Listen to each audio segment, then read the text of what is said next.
The semifinals are finished, and two former champions are down to their last chance. By Georges, he's got it. Willy wins in the UK. The youth movement continues up north, and a familiar face dominates down south. Next stop, the CrossFit Games. Game Central starts now.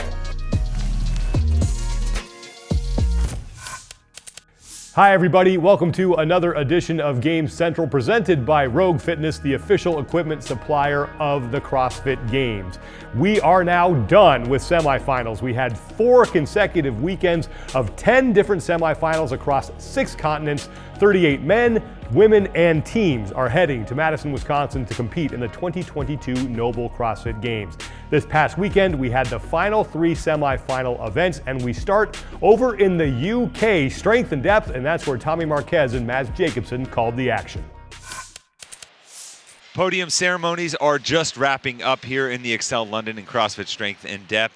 And Mads taking a look at some of the top storylines across all 3 divisions. Starting with the team, it's got to be Oslo Navy Blue. It is definitely Navy Blue. I mean, they, as we've talked about all weekend, the way that they competed as a team and how they were doing as a team, I think they kind of introduced themselves on the scene, and they said to themselves in the last interview, we're here to make a point that we're out to compete for the podium spot at the Games. And compete they did, going 6 for 6 across the weekend, joining CrossFit Mayhem Freedom, CrossFit Reykjavik, as the teams across this semifinal stage to stay perfect throughout all 6 events. I gotta love the attitude from the teams as we take a look at your final standings here. Oslo Navy Blue, 600 points, joined by 2 more Norwegian teams, CrossFit Sarpsborg in 2nd and Trondheim in 4th. Aylesbury Team Tap, the 5th and final team, able to squeak up there in that final event. Taking a look over on the men's division now, we saw a return to form of sorts from the Frenchman Willy Georges. We were wondering how Willy Georges was doing. We were wondering what his shape was like. We were wondering if he had recovered from his injury. He said it himself. I am looking to introduce myself one more time on the competition floor. I think I've got what it takes, but it remains to be seen in live competition. He went out there and he did really, really well. And what I like most about what I saw from Willy Georges this weekend wasn't just his placement, it was how he did it. He took it easy on the muscle ups and then excelled through the rest of the event. He was taking it easy here on the thrusters, but excelled on the burpees and the bike. I think he just went out and executed very well. And he led basically wire to wire after each of the 3 competition days, and he walks away as your winner. Heinrich Kapalainen and Andre Houdet, 2 rookies last year, along with Joris Kervis going back for his 2nd straight year. And then the surprise, I think, on the men's side, Joona Koski falls 1 spot shy, and the man who kept him out, Guillaume Briand, holding on to a 2-point lead over Koski, but Koski, Katulis, and Antoine Dumaine hold on to the last chance qualifier spots. And then, I'm not gonna lie, I'm still recovering from this emotional moment that we just had in the kind of swan song, if you will, for Sam Briggs. I lack words. Like I said, we're going to need to write a book. We're going to have to make a movie. We're going to have some lectures as well, just to kind of explain what Samantha Briggs has done to CrossFit in general, but to Europe, to the European community. And like I said, I'm happy to have blessed with being a part of an era that she was there. One of the early pioneers of the sport in Europe, and a CrossFit Games champion, leaving it all out on the floor, quite literally leaving her shoes behind and handing them out to a fan. Always so selfless is Sam Briggs. As we take a look at your overall standings on the women's side, Jacqueline Dahlstrom walks away with the win. Just steady as she goes all weekend long. She just beats out Emma McQuaid and Þurí Helgadottir. Now Solveig Sigurdardottir, another Icelandic female to make the Games now, and then she is joined by Eliza Fuliano in the 5th spot. Katrin Davidsdottir, Sam Briggs, and Taylor Ho earned themselves a last chance qualifier spot, and Davidsdottir comes up just shy of making that comeback. Mads, one final thought before we leave things here at the Excel London. Great event, Jacqueline Dahlstrom.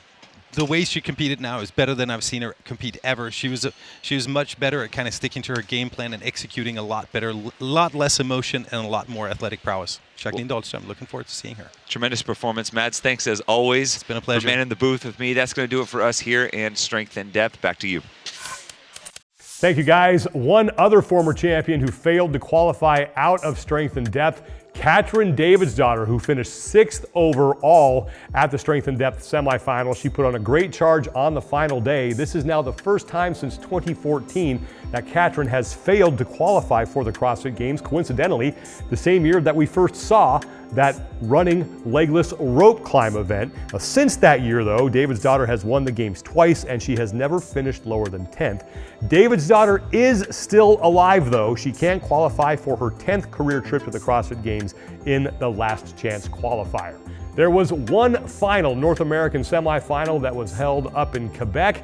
It was the Atlas Games. Joel Godet and Adrian Conway were on the call, and they have more on what took place over 3 days in Canada. Emma Lawson running all the way to Madison, Wisconsin as the champion on the women's side at the 2022 Atlas Games. We welcome you high atop the Claude Robillard Sports Complex, where we hosted the 2022 Atlas Games. Adrian Conway won the team title at the 2017 CrossFit Games. My name is Joel Godet. Emma Lawson, the youth, especially on the women's side, was the dominant storyline. No surprise, but also a little bit of a surprise that the 17-year-old comes out on top. Yeah, we predicted her to be there.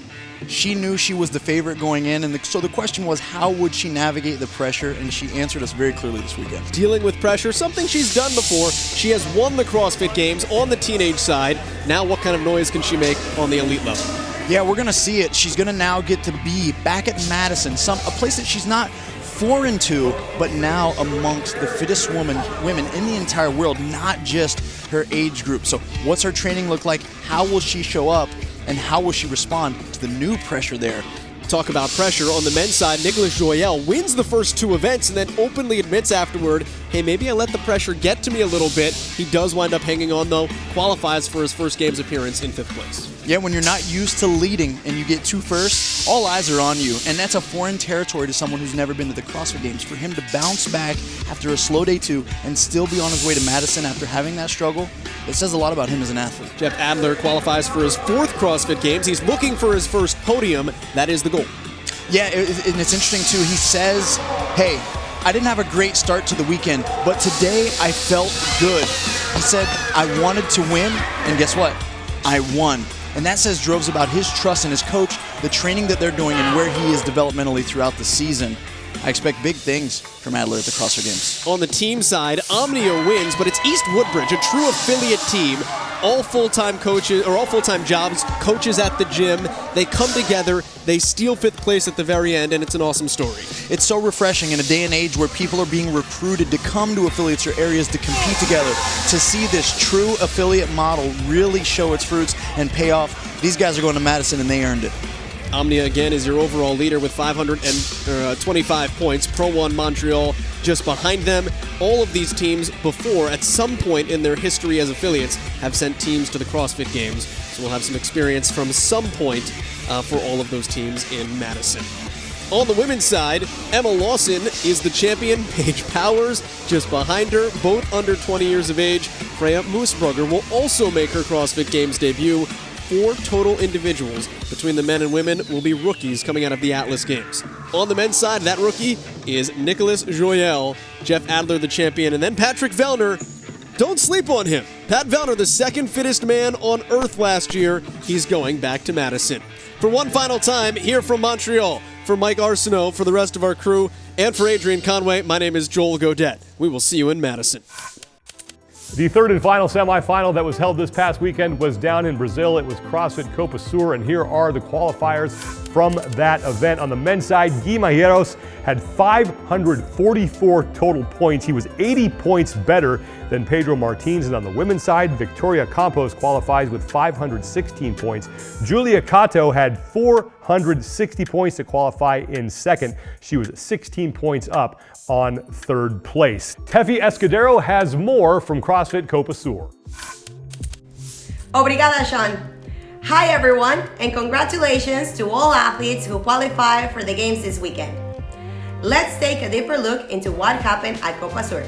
Gui Malheiros, who returns to the competition floor at his home nation, dominates by winning the first 3 events of the weekend. He sets a new record on the event complex with 356 pounds. Mayhem training has definitely paid off. Also, congratulations to Pedro Martins, who takes second in the semifinal, booking his first trip to the CrossFit Games. On the women's side, Andrea Piñeiro was the woman to beat going into the final day. Ranked 15 out of the quarterfinals, leader after day 1 and day 2, on day 3 with a 19 and 21st place finishes, loses her spot of not just the games, but the last chance qualifier. On the other hand, Campos' consistency led her to victory with all top 10 finishes, but no event wins, and her best finish in 3rd. Keto takes 2nd, and her path to the games was different, with 2 event wins, but 2 finishes outside of the top 10. On the team side, no surprise, Q21 on top, 2 wins on day 1, 2 wins on day 3, to finish out the competition at the top. CrossFit Ribeirão Preto takes 2nd. Coming into the weekend 8th place out of the team qualifier, they had 1 event win and all top 10 finishes except for event 2. Congratulations to all qualifiers heading to Madison. We're excited to see you on the competition floor, and best of luck to all athletes heading into the last chance qualifier. Back to you, Sean. Thank you, Teffy. And one of the big surprises out of CrossFit Copa Sur was Melina Rodriguez. She was one of the favorites going into the women's competition. She winds up finishing in 6th place. She did have an event win, but she had 2 finishes of 16th or worse. And as a result, she misses going to the last chance qualifier by 34 points. Rodriguez is a 2-time CrossFit Games. There is now 1 stop remaining on the road to Madison, Wisconsin, and the 2022 Noble CrossFit Games, and that is the last chance qualifier that starts June 29th and runs through July 1st. There are 2 spots up for grabs for both the men and the women, and here are some of the big names who are vying for one of those 2 tickets to the CrossFit Games. On the women's side, you have 4 athletes who have stood on the podium at the CrossFit Games. On the men's side, James Sprague had that heartbreaking finish at the Syndicate Crown. He's looking to redeem himself in the last chance qualifier. Jason Smith has been a fixture in South Africa, representing his nation at the CrossFit Games. He's looking to get back. And Jonakoski, he was a bit of a surprise at Strength and Depth. He finished 6th overall, so he will now have to try to find his way back to Madison through the last chance qualifier. Next week on Game Central, we will preview all the storylines heading into the last chance qualifier, the final stop on the road to Madison. And speaking of Madison, if you haven't already, you can check out the first 4 episodes of Miles to Madison. Those are available now on the CrossFit Games YouTube channel. And Fittest on Earth Next Gen, the 2021 CrossFit Games documentary, is available now for pre-order on iTunes. It will be available in 39 countries and gets released on July 5th. Thanks so much for watching this edition of Game Central, everybody. I'm Sean Woodland, and we leave you with a sneak peek at Fittest on Earth Next Gen. I go to the gym every single day. I treat my craft as a profession. I dedicate my life to this. The test at the CrossFit Games is everything. If you're going to make a claim of the fittest on earth, which is a massive claim, you have to make sure that that test is well thought out, well planned. It's not about who's the toughest athlete, it's about who's the fittest. How can we throw this many events at people and still allow them to recover enough to really put the best foot forward? Yes, I believe it's my responsibility to keep raising the bar. If I'm not raising it, then who will? You cannot part-time this. You have to dedicate your life to it, and even that may not be enough. I don't think there's any reason why I can't win the CrossFit Games. I wouldn't be doing this if I didn't think I could win. A lot of things were going through my head. After birth, I still remember I could not walk downhill with the stroller. Now all of a sudden podium was realistic. You've also got this development where you're starting to get these younger athletes. Kids who have been doing CrossFit since they've been in elementary school. Mal O'Brien, we saw her stare right in the face of the reigning women's champion and not blink. The young, upcoming, new blood of the sport. It's like, if you want a shot at winning the games, this is where we take them. Horvath now pulling even with Toomey. This year, I came here to win. A huge opportunity for me to get some points on him. At that point, I wasn't concerned about my elbow. Like, I just wanted to finish the games. And Annie Thorisdottir has it! I don't know what's going to happen, but I'm going to win this.